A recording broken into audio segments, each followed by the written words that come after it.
All right, what is up? And welcome back to How to Invest in Commercial Real Estate. And we are back. What's up? There we go, Ryan. Brian's yawning. Yeah, Brian's halfway there. I was up late doing real estate last night. Yeah, plugging away on the deals. Yeah. The deal flow. Anyway, kind of before we get into the show, kind of a lot going on. We don't necessarily have a deal that we just closed or a deal that we're about to launch. So I apologize. We're a little slower. We've probably got 3, maybe 4 deals to launch before the end of the year. So that's exciting. One is a super small one we should be doing in the next couple of weeks. So we're super excited about that. We're actually going to fly out to Henderson and Reno to go check out both of those sites. Carson City and Henderson. Okay, we're flying into Reno. So Yeah, we are. Yeah. And driving. And drive. Yeah, Carson City. Yeah, we've been talking about it a lot. 10-year Treasury just touched 5% today. It's a 22-year high, which is a big deal. Also, unemployment numbers continue to suggest a resilient economy. And so what we're hearing is that our feds are going to be keeping rates most likely high until the end of 2024.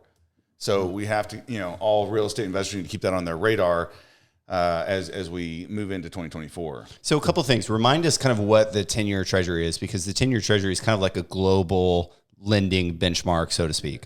Yeah. So there's 2 really big indexes. The 10-year Treasury is one. It's a U.S. Treasury bond, 10-year Treasury bond, and a lot of loans are based on that. A lot of commercial loans are based on that because normally you get a 10-year fixed commercial loan from Fannie, Freddie, maybe even CMBS, and then you've got the other one, which is Prime.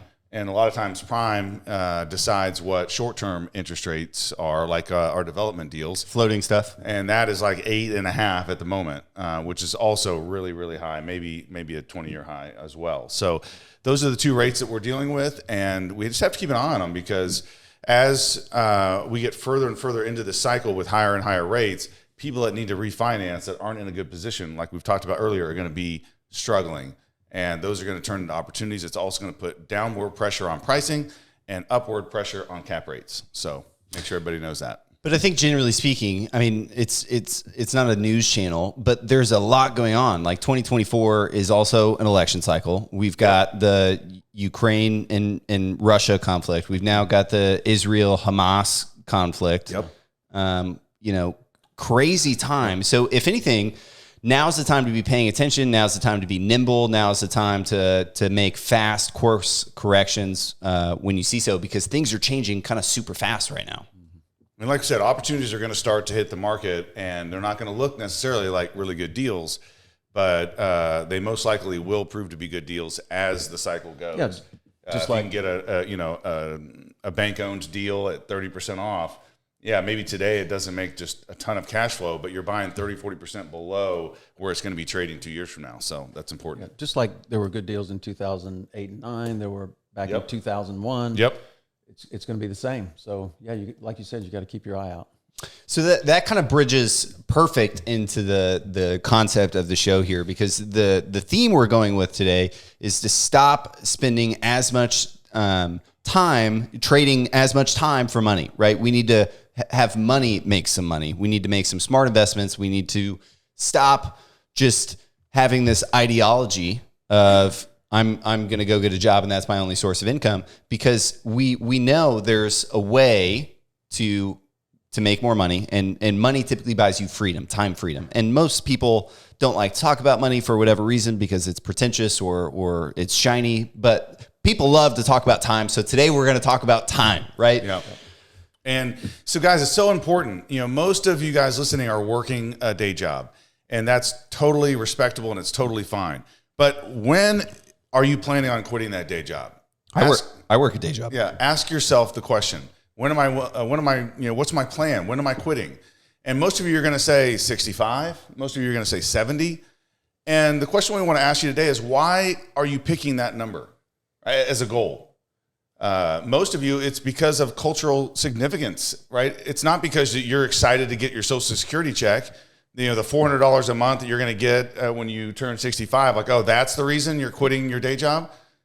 No, I don't think that it is. You're making a plan. You're planning to quit or retire at 65. And what we're saying is, everybody listening to this podcast, your number one goal as an employee should be to separate the amount of money you make with the amount of time that you spend. That should be your life mission. And if you can get a hold of that, then you can start making plans to retire earlier than 65, because you're not focused on an age. You're focused on an amount of passive income that will replace my day job income, where I can quit my job forever and have all the freedom that I want. We're not necessarily talking about wealth here. We're talking about your freedom. Time. And you just can't buy more time in a sense. You can't create more time, but you can buy more time, is what I want to say. Money allows you to buy time freedom, but it won't do that if you have to work hours for it, 8 hours a day for that money. But what if you could have an investment where you put money in and then it spits money out for you every single quarter for the next foreseeable, future, 10 years, 20 years, 30 years. And that's what commercial real estate does for us. And that's what we want it to do for you guys, is to start earning that passive income. And once you get a hold of that concept, and you're like, okay, I'm earning $1,000 a month now for my investment. And then you save up and you work hard and you get a little more money, you put it in. Now I'm earning $2,000 a month. And then you set another goal. 3 years later, you're doing more. Now it's $4,000 a month. Well, I don't know what everybody makes, but you can see there's a path to quitting your job if you can replace that day job income with this passive income. And I think I texted you guys this. What we do is we trade our freedom to go to work 5 days a week, every week, to get enough money to buy back the freedom that we traded in the first place.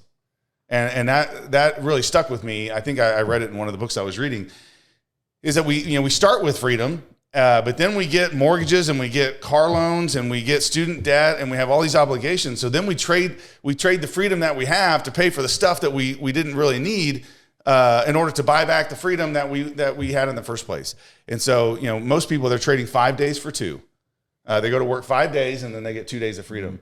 But if you can get a hold of passive income and you can start building that eventually, and I'm not saying 5 years from now, but 10 years or 20 years from now, you can be in a position where you can get that freedom back. And it doesn't have to be when you're old at 70. Yeah. It doesn't have to be that age. So there's kind of a couple different buckets of like passive income, right? Because you've got the type of person who goes and earns, let's just call it $100,000 a year. That's a clean and easy number. They earn $100,000 a year at a W-2 job, career somewhere. They've been working there a while. And then they also have invested over the years, and maybe they're investing with us, and they've got, $500,000 invested with us, and they're getting residual income to the tune of like $50,000 a year, and he's earning $100,000 at his salary, and he's getting $50,000 passively. So there's one type of person that's not going to take that $50,000 and exchange it for freedom. And I think that's the big point here, is we all have the opportunity to double down on more shit that we don't need, or buy a newer, nicer car, or a bigger house, or send our kids to a nicer school. And what we're saying is almost the opposite. Take that money that you didn't exchange your time for and go buy some time. Like go buy some time with it, not some useless shit. And then if you buy enough time, you'll end up and have this abundance of money eventually, right? Yeah. After a few years of discipline of doing that, of not just consuming not only more than you make, but at least everything you make, at some point you've got to be consuming less than you're bringing in at like some gross, level. You're bringing in 150 and most people are spending hundreds of thousands of dollars. So I think the first step is just living within like a reasonable set of means. Maybe living within what you can actually afford. And then step 2 is like pass on the temptation to buy the shiny object and instead use that to barter for some more passive income, which buys you time, right? Yeah. It buys you the ability to go to your employer and say, hey, I'm really only looking for a gig that does 4 days a week. I'm willing to take a salary cut or move to a different department or whatever that is. I want my Fridays. You may be willing to gamble the fact that you may get fired from that job, but you feel so confident. It's like, oh, I've got thousands coming in now. It gives you that kind of freedom to like, yeah, you're not going to be fucked if you leave. Probably can't say that. Got to bleep that out. You're going to be screwed if you get fired from your job, because now that you've got some support from these other things, you've got other sources of revenue. You've got something that you're not just slaving away for every day at 8 a.m. And you may love your job. That's fine. I happen to love my job, so I'm not slaving away. But at the end of the day, you've got to make the choice to not buy the shiny object and to reinvest that into some vehicle to buy you more time. And it's not like 10 minutes at the gym, right? Or maybe for some people it is. Maybe it's an hour a day so they can go work out. What I think Joel was hitting on earlier, though, is this idea that it doesn't have to be 65. It's just so arbitrary, and yet people just decide, well, that's what I'm going to do. I'm going to put a plan together to retire at 65. That was my plan. Yeah. And I, once again, you're just buying into the cultural norm that, okay, 65, 70 is when I get to retire or quit work or do what I really want to do. And I'm just saying, you can ask a different question, is how do I retire at 35 or at 45? And how do I have the lifestyle that I want without working till I'm 70? I'm young enough to enjoy it. And I just don't think enough people are putting a plan together to retire early because they don't know how that would happen, like what that would look like. But commercial real estate offers at least a glimpse into how it might happen. There's a million different ways to get passive income, but real estate happens to be one that we're really good at and we're helping investors get into. And so then you can say, okay, well, it's just a function of replacing my day job income. And I'll give my own example. When I finally quit the job, day job at like 37, I think I had set a goal to retire at 35, but I didn't get there. But I left. Failure. Yeah, I know. I was such a failure. Loser. But the only reason I got to quit at 37 is because I set that goal for 35. Right. If I wasn't trying to work towards that goal, then I would have never got there. And that's what I'm saying. Most people haven't set a goal to try to get their freedom back earlier than 65 because society just tells them that's what they should do. But the point I was going to make is that I wasn't making huge amounts of money when I quit. I left a very high six-figure job that I could have just kept making, and like I could have $500,000 a year. Huh? $500,000 a year. No. Okay, It was like $175,000 a year. Very or strong whatever. six figures. This guy, come on, he's like a surgeon. Yeah. Okay. How many $100,000 a year? So it was roughly 175, 200, and so I left that, and I could have stayed there, and I could have even invested more money. Yeah. But at what point is your time and your life and your freedom, what is it worth? What is the value? And for me, I had enough money to cover my expenses and to live on, and I knew that I could keep building on the real estate. So then I just decided, okay, I'm going to walk away from a really good salary, but I'm getting more time with my kids. I'm getting more freedom with my family, and it's going to be worth it for you guys listening if you'll just set a goal. And I don't know your situation. Maybe it's 50. Maybe you're 45 like me, and you're like, okay, I'm going to set a 5-year goal to retire earlier, a 10-year goal to retire at 55. I don't know. But if you're in your 20s listening or 30s listening, you've got a real shot to do something different with your life. If you focus on turning earned income into passive income, that's step number one. Step number two is separating your earning power from the time that you spend. So if you can do those two things, you're going to retire earlier than 99% of people, and you're going to buy back that freedom that you traded in the first place. Yeah. Good point. Mike, I worked an office job for 40 years. And as I got closer and closer, my plan was to retire at 65. I didn't know what else to do. While I was working, I thought, what else can I do? What else can I do? I was an engineer. Can I do consulting? No, I didn't know what to do. So I thought, okay, I'm just going to stick as much money as I can in my 401k. And that was my retirement plan. I'm going to work to 65. Well, as closer I got to that, I was realizing, well, that 401k is not really, I can't live off that for the next 30 years. So I had to do something else. And fortunately, real estate came along.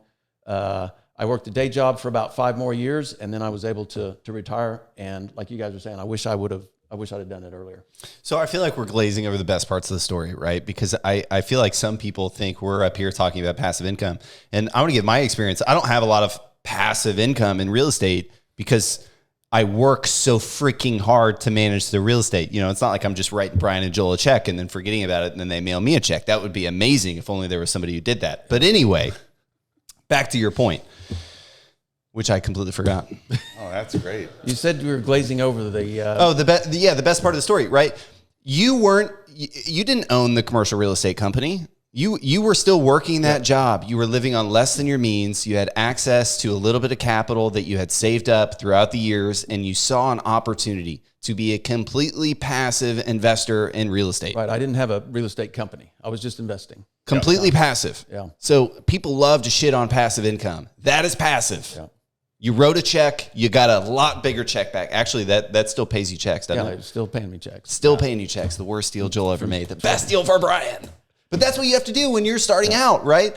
If you are fantasizing about, hey, I want to own a commercial real estate company, that's awesome. I think it's cool too. That's what Joel did, and he had to give somebody this crazy deal. It's like watching Shark Tank and Mark Cuban saying, make me a deal I can't refuse. It's like, I'll pay you $500,000 if you'll take 10% of my company, is what I would say. Yeah. That's what you have to do to get into the game, to learn it, to figure it out. But you were looking for that opportunity. You had made the shift. So if we can be anything, think of us as like this spark to pull some arbitrary number out of your ass to quit your job. Not because you hate it, but because you deserve more than working 40 hours a week, every week for the rest of your life for somebody else. You deserve more, right? I believe that. Yeah, and your employer, because I am an employer, they're just paying you enough that you won't quit, and they're also making money on what they're paying you. So if they're paying you $100,000, they're making $500,000 on you, or $800,000 on you. And so you have a genius, you have something special and unique about you, and your employer is utilizing that for their benefit. Okay, but what if you focused on just your skills for your family and for yourself? What would you be doing? If your job paid you $0, would you still go?